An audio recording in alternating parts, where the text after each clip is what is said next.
Francis, ayer y hoy, aprendiendo del pasado, de Francis, ayer y hoy. Ayer, Alberto Fernández Pérez, el presidente de la Nación, dio una extensa entrevista a C5N y en esa entrevista abordó distintos temas en una nota amiga, en una nota donde él sabía que tenía a favor todas las preguntas, hasta que llegó el momento de hacer su balance diciendo que se encontró con un balance positivo, de acuerdo a su propia mirada de lo que había hecho durante el año. En un momento determinado, el conductor del programa, como corresponde, mandó o marcó la necesidad de un corte comercial. El presidente, antes de ir al corte comercial, quiso aclarar, antes de que se entrara a hablar de precios y de inflación, que su gobierno había bajado 20 puntos la inflación y se fueron al corte. A la vuelta del corte, el micrófono del presidente de la República no tenía batería. Y en ese momento este periodista se sintió absolutamente mal porque era un síntoma de lo que somos los argentinos en la improvisación. Porque inmediatamente pensé que más allá de ser un yerro del operador o del técnico que acompañaba al periodista, más allá de ese aspecto, alguien del protocolo presidencial tendría que haber estado presente para en un corte preguntar todo lo imprescindible, si estaba técnicamente bien. Alguien de prensa tendría que haber estado para ver si las luces se enfocaban bien, si una vieja máquina de escribir que estaba de fondo era el marco adecuado para mostrar un presidente que daba la sensación de irse en tiempo a una cosa antigua, cuando el presidente debe mostrar una imagen de futuro. Pero todo eso evidentemente no ocurrió, y el periodista desorientado no sabía muy bien qué hacer. Cuando se regresa a la pausa empezó a hablar Alberto Fernández y por supuesto no salía al aire porque no tenía batería el micrófono. Y se le sumó a un rostro de un presidente absolutamente agotado, que en el comienzo nomás, en las arrugas de la frente y en la expresión de su rostro, se da cuenta uno de que está haciendo más de lo que puede, o a lo mejor está haciendo mal el esfuerzo supremo por querer estar en todas partes y finalmente diversificar su esfuerzo en cosas que tienen que hacer otros. Y allí sentí que más allá que la culpa pueda ser del canal, la improvisación. Allí sentí la sensación de vacío de un país donde todo se improvisa y donde todo es funcional al momento y al día. Y así como en un instante anterior, sin ninguna necesidad, el presidente se había comprometido públicamente a anunciar el contrato con los rusos por la vacuna, de la misma forma que antes se había comprometido públicamente a anunciar un acuerdo con un viejo personaje del ERP que ahora maneja un laboratorio por una vacuna que ya se cayó en las pruebas eficientes, y en lugar de dejarlo al ministro de Salud o a cualquier otro funcionario, nos empezamos a preguntar si Fernández, por no haber construido él política, por no haber sido él el constructor de una unidad básica, de un comité, si le hubiera gustado en su momento cuando estaba con Alfonsín, o de lo que fuere, de no haber construido él política, si ese hecho no lo está obligando a querer estar en todas partes para demostrar que él está haciendo, y que no es necesario, porque en realidad todos sabemos que es el presidente de la República. Y sabemos que el poder está en él, por más que la prensa canalla le diga que el poder es de Cristina. El poder es de él.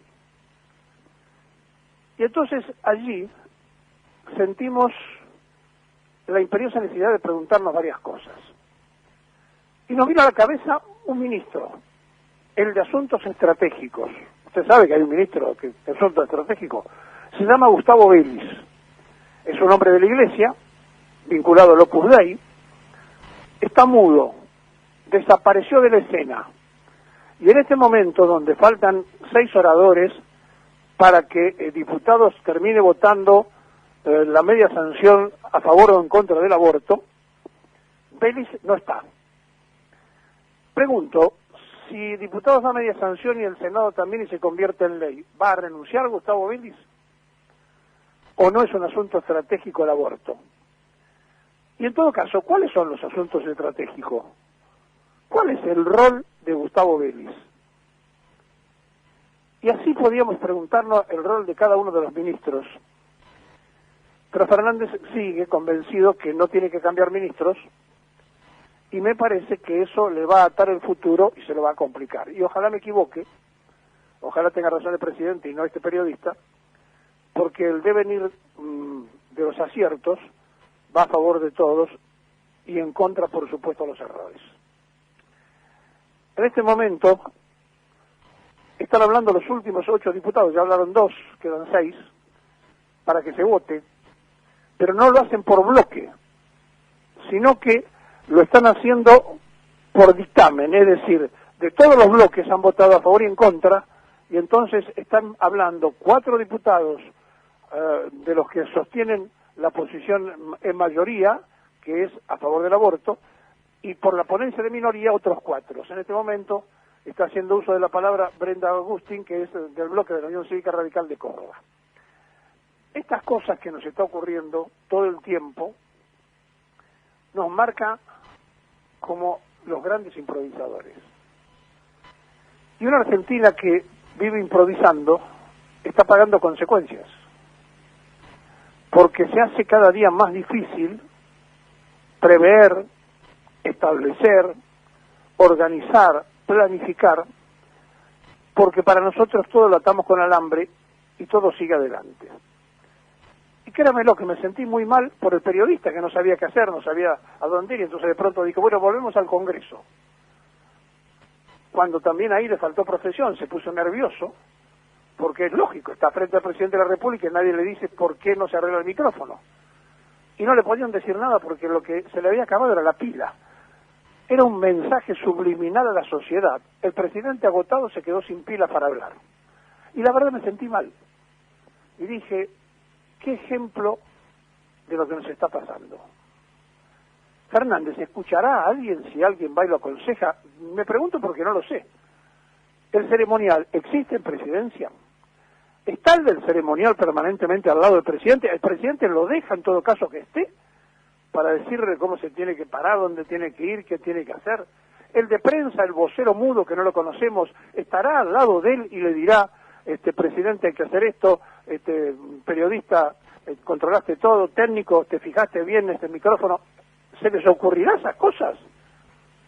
Me parece que no. Me parece que no. Y eso es incompetitividad. ¿Y para qué me voy a preocupar si total ya llegué? Si yo tengo mi sueldo, soy un ganapán, me escondo en el sueldo que tengo, y no importa si soy ministro, secretario, subsecretario, director o jefe, ya llegué a donde quería llegar.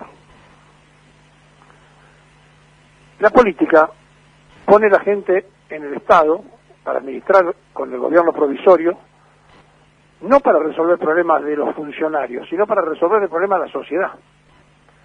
Al Estado se va a resolver los problemas de los demás, no los problemas de uno.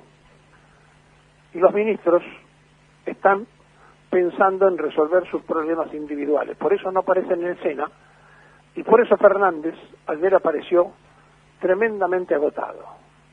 Y ojalá que las pilas que le cambiaron para que después pudiera seguir hablando le duren los 3 años que le faltan.